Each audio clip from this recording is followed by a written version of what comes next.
Welcome to Josh's House of Nerd podcast. Hello, Nerd Nation. I'm Josh, and I welcome you to the podcast. Grab a cold, evergreen gobble blue milk, and make yourself comfortable here at my House of Nerd. Today on the podcast, we are talking for the month, which is movies that are underwater or mostly underwater. And tonight's movie is my pick, which is Sanctum, the 2011 American underwater thriller. Didn't really define it that well. Directed by Alistair Grierson, starring Richard Roxburgh, Reese Wakefield, Alice Parkinson, Dan Willey, and Ione Gruffold, and executive produced by James Cameron. It tells the story of an underwater cave diving team that experiences a life-threatening crisis during an expedition to the unexplored and least accessible cave system in the world. Let's talk about that, guys. About is this this movie. Go ahead. Is this really an American movie since it has all the Australians in it? Yeah, that no. was my next question. I didn't think it was. Thanks for bringing that up because I didn't change the wording on that from the last one. Okay. As a matter of fact, I filled in the directed by part and the starring part, but I was actually ad-libbing the part after. My pick is Sanctum, the 2011, and then I realized I didn't change American crime thriller, which is actually on my form right now in front of me. Because I was trying to do it, and I was watching the movie until we literally just got on right now. My mom came over, and I got a little behind on watching the movie, so she came and had dinner with us. So, anyways, that's why we started this a little later than we did because of that. So, anyways, yes, I did miss a couple of words there. I don't think it's American at all. And then I got looking into it. I'm like, I didn't even see what they defined it as. Okay, here's what they define it as: a 3D action thriller film. That's why it looks so weird. Yes, it was one of the first James Cameron 3D movies. He did this one right after Avatar. Well, he executive produced it right after Avatar. Yeah, there was something weird about the audio and the visuals for it, and I was just like, I couldn't put my finger on what the issue was. Like the whole movie felt like it was overdubbed, and all those movies usually are overdubbed. They don't use the actual live vocal takes, but it was so obvious, and I was like, what is going on with this movie? But thinking that it's one of the early 3Ds, I'm like, oh, okay, maybe that makes sense. I don't know.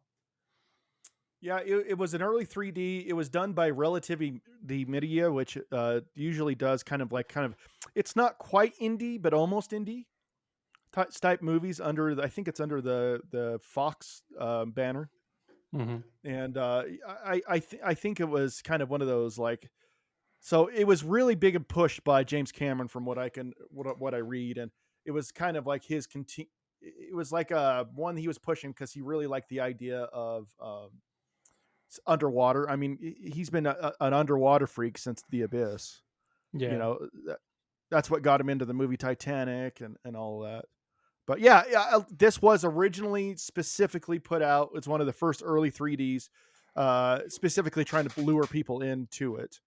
It didn't do as well as they wanted it to. It only grossed $108 million. But only 108 million. But the crazy thing about that is they say it didn't do great at the theater, but the budget was only 30 million. Yeah, so it actually made a success to me. No, I agree, John. Yeah. I totally agree. To me, it feels like a success, but they said it was released to mixed reviews and critics. Yeah, from critics. Yeah. Well, Hollywood accounting isn't the same as you want the movie. You think the movie's going to be a blockbuster. You think it's going to be, you promise returns that aren't, relative to the amount you spent. So, yeah. Well, and they say that, I think they say in the movie theater that if they have to almost double their budget or double the take over their budget to actually make a profit because of all of the marketing that they do for movies and so on, just to break. I don't know. I thought the cost of the movie marketing was included. Yeah, I mean it's a lot. Yeah, and stuff. That's all good. Yeah. So this one, it did good. This is the second time I've seen it, and I thought it was an interesting movie. I actually kind of like it, just the way it is. It feels a little kind of mid-budget. It definitely fills Yeah. its budget a little bit, but So I think with this movie, it's in that genre of movies that going into it, like in the first 10 minutes, you're like, oh, everyone dies but the protagonist. Like you already know it. Like it's that's exactly what's going to happen in this film. Like 10 or 15 minutes in, you're like, nope, the only one getting out of this is the protagonist, if anyone gets out. right, because there's a lot of movies that are like this that nobody gets out. I mean, Yeah, it's not exactly. unheard of. I mean, you like movies like that. I mean, yes, I like the movies where right? everyone dies. Yep. That's my favorite genre, is where everyone You know what dies. I mean. I mean, what I mean by is a bad ending, like an ending that's a negative, like everybody's like, oh, the Yeah. good guy didn't win, type thing. Yeah. No, I get what you're aiming for. Yeah, you like movies about death. Yeah, that's exactly what I'm saying. If isn't everyone that if just- everyone dies, it's not my film. I'd Isn't like that to see just them all massacred. Let's go ahead. isn't that just a horror aficionado? Like that's what you two are. You like horror movies a lot. So I don't know why you're throwing him shade. Because it's fun to do it. I'm hoping that no, he'd throw me fair. shade back. That's fair. I knew everything I was saying could come back to me. Since we like the same movies so much, so many different horror movies and such. But anyway, Yeah, I didn't think you were into A Nightmare on Elm Street because you like boiler rooms. well, what if I do? Jeez, I think he just you likes, don't know me that he well, just likes, Crit. Jeez. he just likes young Johnny Depp. Well, doesn't everybody? Doesn't everybody watch A Nightmare on Elm Street for young Johnny Depp and Robert Englund? I mean, come on, that Robert Englund was a stud back in the '80s. Woo! Yeah. Anyway. So Crit, you mentioned last week that this was really going to hammer your claustrophobia. How did you do watching this film? Yeah, good It point, was not claustrophobic. Ben. Like I don't know the way they filmed it didn't Yeah, lead the me shots to didn't. yeah the shots didn't lead me to feel like I was with them in the enclosed space. Mhm. So it didn't bug me at all. There's I'm trying to decide if that's good or bad. Well, from a movie standpoint, Yeah, if they're going for and maybe it was like they wanted to kind of bump up against the PG-13 rating, but didn't want to go too far, and not have people come by and say, I don't know. It's a weird situation. I've got a documentary and a couple of movies on my suggestions that may make my list next week, which do trigger the claustrophobia like crazy. Yeah. So there's this one didn't though. I don't know. Yeah, I was expecting something. So there's a film called Diving into the Unknown, about a group of people that get their friend's body back from a cave, and that film was far more triggering, like claustrophobia wise, I think it was just because of the real life nature of it, but I think because of their shots were like those close up body shots, and you didn't get that in this film. You didn't really have too many of those, like making you feel like you're in that passageway with them. Like and the water was really clear. The exactly. lighting was very high. Like every light source was, studio lighting, it felt like. So there wasn't anything left to the imagination, which that's kind of where your claustrophobia comes from, is your imagination. Yeah. It comes from you creating a scenario of lack of safety where there may not be a scenario, and so like, because they showed so much so well lit, which I don't know, maybe that has to do with like them trying to show off the 3D nature of it. But I think with 3D and like IMAX type movies, one of the things is that they do have to be very well lit for it to show up well on the screen. I have seen behind the scenes talking about IMAX and things like that, and they say that that's sometimes the size of the camera and the lighting potential of it, because of its 3D already, like it's cutting down the light, and they have to illuminate it even higher because of 3D, kind of like green screen in that sense. Yeah, I felt like I was watching, these acts take place on the other side of an aquarium. Like I wasn't I wasn't in it, so there was no chance to like get uncomfortable about it. Yeah, fair enough. I can see that definitely. But I mean, overall, like, do you feel like it? Did you feel like the tension of it? Did it cause you to feel a tension or anything like that? Not really. I get it that you didn't do any like Ye- I agree with Crit. Not very much. The only time where there's a Mhm. little bit of tension is at the end where he's holding his breath, and I can just imagine like I hate that feeling of like having to hold your breath and like being forced to and not being able to breathe. Like that just gets to me every time, anyways. So Yeah. that was the only part where I was like super tense. But I'd already seen the film, so it was like, okay, yeah, I know that he makes it, so it's not a big deal. I mean, there's a You know. couple of memorable moments that I was tense in. So was The I. first death was Mhm. like watching her gulp and stuff like that. That was pretty intense, especially because the Yes. camera just lingered. And then when what's her face's hair gets ripped and it like rips part of her Oh, and she scalp up. saws off Oh the gosh, yeah. yeah. I don't want to. And the sawing off of the knife and stuff like that. I'm like, that seems a little gimmicky. But the actual like your hair's caught in it and it's like ripping up your scalp. I'm just like, oh geez, that was definitely a memorable moment. Yeah. That kind of That's reminded pretty me awesome. of oh man, what is that film where the women cavers get lost? Oh my gosh. You Oh, know what I'm talking about though, right? I do. It's I a do. horror. Yeah, Yeah. it reminds me of that one and some of like the Well, that one visceral was way reactions. more claustrophobic than this one. Yeah. Oh yeah, absolutely. Well, it was a lot darker too, Mm-hmm. like just physically dark. So Isn't that one I really hold I think that to one's the The lighting. Descent, if I remember Descent. correctly. Yep, Yeah. the Descent. Yeah. But there was a couple of visceral things in there that scene with the hair reminded me of. So Yeah, The Descent. I mean, there's a lot of similarities. I should say there are some similarities between this and The Descent. there's but- cannibals in this one. Well, okay. There's the line right there. No cannibalism that we know of. I mean, Young Gufford's character kind of goes off into the middle. Goes off. I know. I guess he does die at the end. That's right. He runs across his body.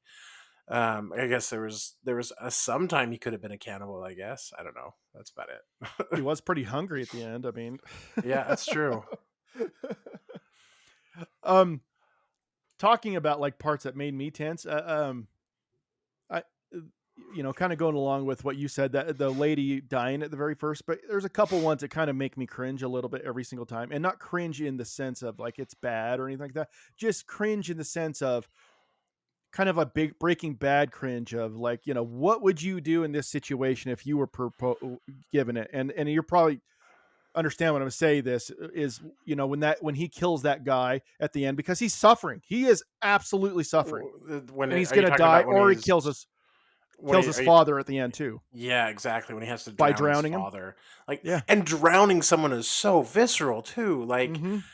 Rick and Morty did a thing, did a gimmick on, or not a gimmick, a gag on the drowning, and it's absolutely true because they make it linger, and they make it like he stops halfway through and he stops too soon. It's like drowning is not an easy thing to get right. Like, No. Okay, that's not the okay, that sounds really bad. That sounds like I have personal experience in drowning. Okay, listen, when you're drowning someone, you have to be careful of, because I've had one get up before, and that was it's kind of a messy. So yeah, no. So I've never drowned anyone. I've only ever seen it portrayed, and I've seen it portrayed as something that's not easy to do. So It looks horrific, is what Yeah. it looks like. You know what? I got to be honest. You want to pick a phobia of mine? Spiders and drowning. Those are two of my. Do you remember that biggest scene phobias. in Constantine when Keanu Reeves Oh. is holding Rachel Weisz under the Rachel water. Weisz in Yeah. the Wonder? Yeah, that scene is like bonk. Like that scene is like phobia in a box. It's like, oh Oh. no, I'm not. They're not letting me up to breathe. Like, what the crap? When I she mean, wasn't her- expecting it. Oh, I don't Yeah. want to change the subject to a different movie, but her acting at that moment was just awesome. Like just the Oh, way yeah. she conveyed the multiple Mm. emotions and stuff like that. I Like was like, just that's with why her, you just with that's her why eyes you and pay facial top muscles. dollar. Yeah. Yeah, I mean, she's I- an amazing actress. Her and Yeah. what was it? Constant Gardner was really good. Yeah. Yeah. Okay. The So movie back onto itself this wasn't movie. great. Anyways, So- yes, back to this. So movie. kind of get back to this, like I bring up Breaking Bad because there are scenes in Breaking Bad where he kills that, in the very first season where he kills that guy in the basement. And it made me kind of think of like, could I do that? And even in this is a kind of a different scenario, where I'm protecting, that in Breaking Bad, he was protecting himself, selfishly. But in this one, it's, could I do that for a friend? Could I It's a kill mercy them? I killing. mean, yeah, Yeah. I know it's a mercy killing. Could I still do it?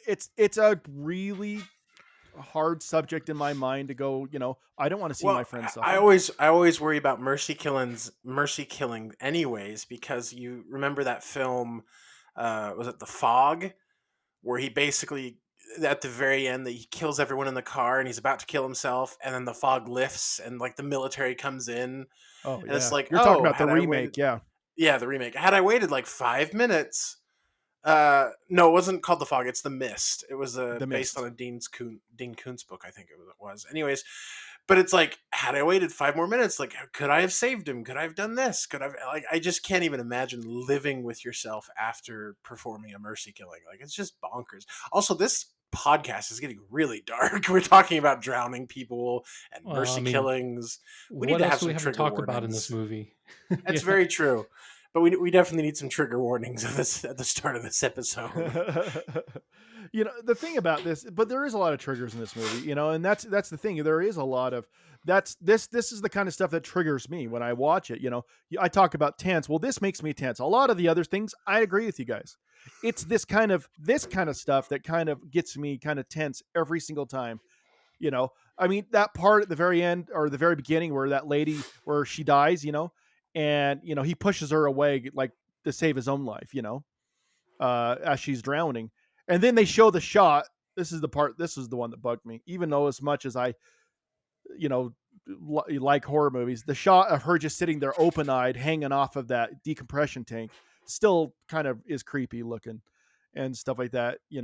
I mean, that's not going to haunt my dreams or anything. I've seen too many horror movies to let it do that, but still it's creepy. But it's, what the thing that creeps me out the most, I know I've said it to you guys a few times. I don't know if I've said it on the podcast, that the things that creep me out the most are things that really can happen.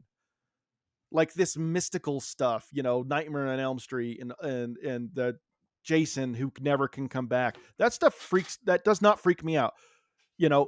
Things that can happen, like real crime dramas and things like that have kind of horror aspects to them. Like when I watched the Texas Chainsaw Massacre for the first time, the remake, it bothered me because I knew it wasn't real, but it's still stuff that could potentially happen, in real life, because it was a real person, kind of based on a real person. And they made that movie feel like it was real, even though I knew it wasn't from the get-go.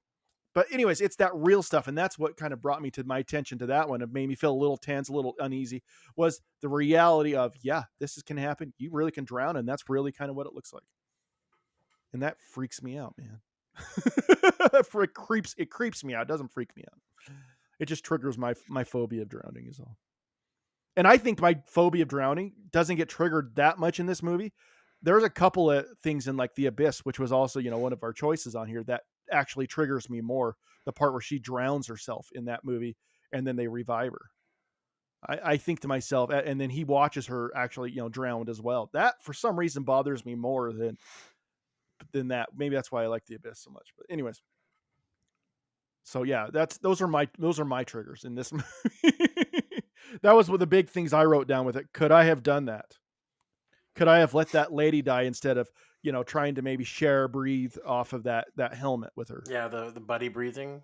Buddy breathing. Good freaking, and that is like trying to stay calm. I can't even imagine staying calm in a situation where you have to buddy breathe. Like, good freaking heavens. Yeah. Or even the last scene where he runs out of air too. And he's breathing from that tank. There's lots of reasons I will never go caving. And there's just lots of reasons I'll never go caving. Like, never going to happen. I've been in a cave before. I don't know if you were. I've been in caves. Yeah. There's up in Rexburg, Idaho. There's what they call the civil defense caves, where they would have. It's the caves that they had set aside for if there was a nuclear attack. Well, and then back in the 50s. you've got the Lewis and Clark Caverns up in Montana too. Well, the reason I bring up the civil defense ones is it's just open. It used to be maintained. It's not really maintained anymore, but people go there all the time. And I remember being back there one time with very little light, and there's like this place you can go down into it, and where it's kind of frozen, and you can kind of slip into it, but sometimes it's a little hard to get out. And that kind of freaks me out. That freaked me out a little bit of going into it. Yeah. And I would agree with you on that, because I felt like I might get stuck, even though, it was a relatively safe cave, as safe as they come, really. There was still uneven spots. There were still big crevices that you can fall into. And, that that freaked me out, even though that was a pretty mild cave. But to think of this one, on that level of, even if the triggers of the civil defense caves, that was still crazy, because I really was scared I was going to get trapped a couple of times and stuff. And that is freaky.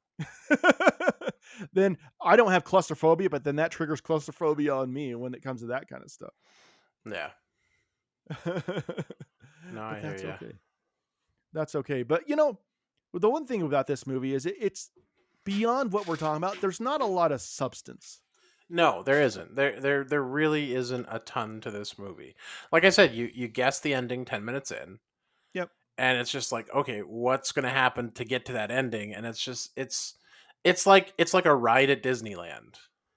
Nothing spectacular. So the father-son relationship, or the I was just going to bring that up, relationships, like none of those are really compelling. I mean, I actually think they are. I that was literally the next thing I was going to bring up. It wasn't something that like I really held on to. Like it seemed to me like a very standard movie portrayal of a father and son, where the son's kind of like not doing the greatest job, estranged, and he's not doing what he's supposed to. So he's like this moody, not quite teenager, but moody teenager aspect, and like it just felt very formulaic to me. Like it didn't feel like and maybe it's formulaic because those relationships happen all the time, but it just didn't feel like very the most visceral about it. Yeah, the most visceral part was the whole drowning his dad thing. Like that was like, well, he's gonna go to therapy for that. Like, well, I hope so. Yeah.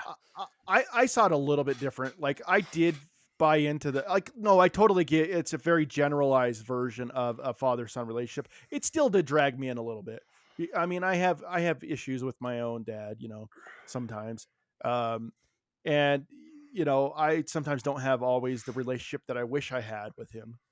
And as he gets older, sometimes I start seeing, I actually see him becoming a little bit different and a little bit more relatable to me. And that's kind of what I see. I guess that's what I portray in this a little bit. Like all of a sudden he got to kind of see who his dad really was. And, at the end he understood. He might not have been like on maybe the greatest level, but he understood him, and they at least came to an understanding at the very end that they did care about each other. So, I mean, that's the only aspect I think of it, because sometimes I wish that, I could definitely, I feel like I'm getting to that point with my dad as he gets older, but it's still something that I strive for in my life. And I kind of, enjoyed kind of seeing them kind of go through that journey a little bit, though. Like I said, I don't disagree with what you said, John, at all, and stuff. A little bit formulaic in that way. It doesn't mean that, the overall arc of that is totally unrelatable, at least in my opinion. And stuff. I definitely still can apply some relation to it and stuff, just because I'm messed up and stuff like that in those ways. I have daddy issues, but not in the creepy way. That's pretty much 90% of Hollywood movies is underlying daddy issues. Exactly. I hate my dad and stuff like that. I don't hate my dad and stuff like that. And most of the movies that say that, they usually at the end go, I don't hate him either. I just want to understand him better and stuff like that. Relate to him better. Anyways, and that's the, like I said, that's the thing I related to. So, but I mean, was there any other aspects that you guys think that you pulled out of this movie? Did you like the adventure at all? Do you think you could watch this again and enjoy it? Or do you think it's like a one-time watch? It's a one-time watch for me. Okay, fair enough. I mean, you're kind of edging into ratings territory. I here, so- know. I knew you were going to say it. I knew you were going to I mean, if call you're it. asking I'm if we're like the fine. movie, that's the ratings. Yeah, I'm fine moving Let's on. go to the ratings then. Let's do it because I don't have a lot more to say either, guys. All right. Grit, do you have anything else to say? Yeah, do you? Have I do anything else not. to say? I gave it a 5 out of 10. I probably won't watch it again because I don't. It wasn't. It wasn't bad, but it also wasn't. It was a ride at Disneyland. Yeah, and once I wrote it, I was like, I mean, I don't regret watching it, but I also don't think I'll ever come back around to watch it again. And I don't see it sticking with me. Yeah, Fair enough. Fair enough. I wouldn't watch it with my mom because I don't really want to watch it again. So Good for your mom. She doesn't have to go through it. I'm really close to you, Crit. I gave it a 6 out of 10 All right. and stuff. Maybe liked it a little bit more, but not much more. If it's on TBS or something like that, I'd probably watch it, on USA or one of those kind of movie channels. Sure, I'll watch it. I'm not going to turn it away, but other than that, I probably won't go out of my way again to watch this movie. I've seen it twice now, and I think that's good enough for now. That's pretty good. Even though I do like the visuals, I think the visuals are pretty. I think the cave, the inside of the cave and stuff like that. That's one thing I guess I didn't talk about that much, but I did think the visuals were nice overall. And though I don't disagree with what you said about the visuals and the lighting and all that stuff, I still think it was pretty. It definitely has a James Cameron touch and feel to it in many ways. But yeah, I would 6 out of 10. It was fine. I enjoyed it enough, but I don't need to go back to it again. So there we go. okay, And for the next topic, and it's not the next Johnny. topic; it's just the picks. Yeah, or the next pick. Sorry, yeah. I'm So really crashing them on my wording here. for the clues, I picked quotes from my favorite movie that fits this theme. Oh no. So you'll have. I think you'll figure out what movie that is very quickly. Okay. So the first one is, how do you make them want to get off a nuclear submarine? Oh God. The second one, Red October, we can go. yeah. All right. The second one is, some things in here don't react well to bullets. And then the third one, do you think they'll let me live in Montana? So, how do you make them want to get off a nuclear submarine? Some things in here don't react well to bullets. And do you think they'll let me live in Montana? With a Sean Connery accent. I love it, John. I love it. You're welcome. Well, no, I was doing what's his face? Doing Sean Connery. Yeah. Yeah. I wasn't doing Sean Connery. I understand. You were doing the Russian guy. Yeah. Yeah. Yeah. Chris, is there anything that's catching your attention there, man? I'm kind of a little. Yeah, I don't know. I mean, it's quotes, but it doesn't help me pick which one. There's nothing like. Oh no, one I or two kind of hit me. The nuclear submarine one and the bullets one kind of hit me. Okay, because I was like the only one. I guess yeah, that would sate my curiosity about how he's going to have something referencing Montana in a sub movie, but I didn't want to pick that because then I'd find out right now what that is. So, That, do you yeah. not I want guess to go with that one? I guess I'd find out regardless. Yeah, you'd find out regardless. It's not like I'm going to hide that. So, All right. Do you want to go with 3? No, I don't care. Yeah, I don't. Like I said, I don't have a major pull towards any of them. Okay. Number 1 then? What was number 1 again, John? how do you make them want to get off a nuclear submarine? Actually, I like the number 2 one better. Okay, we're going with number 2 then. No, Okay. We're going with number 2. All right, number 1, how do you make them want to get off a nuclear submarine? Is Crimson Tide with Denzel Washington and Gene Hackman. Oh, I like that movie. That's a good movie. Do you think they'll let me live in Montana? This one was a stretch to find anything that was related, but I really wanted this movie in here, and that was Das Boot.